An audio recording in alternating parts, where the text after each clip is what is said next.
Hello everyone, welcome to Techavro. Today in this video I'm gonna show you how to see Gmail ID password from mobile. Before starting the video, please subscribe to Techavro. So let's get started. For this, you have to open your Gmail app. Now press on menu. Now scroll down and click on settings. Now select your Gmail account. Now press on manage your Google account. Now click on security. Now scroll down.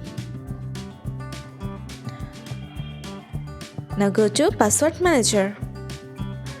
Here you can see the option of google.com. Press on this.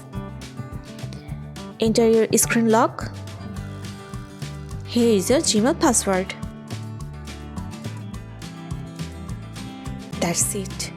So this is how to see Gmail ID password from mobile. So guys, that's it. You can do this. I think this video is very helpful to you. If it was, then give a thumbs up and hit the subscribe button. And thanks for watching.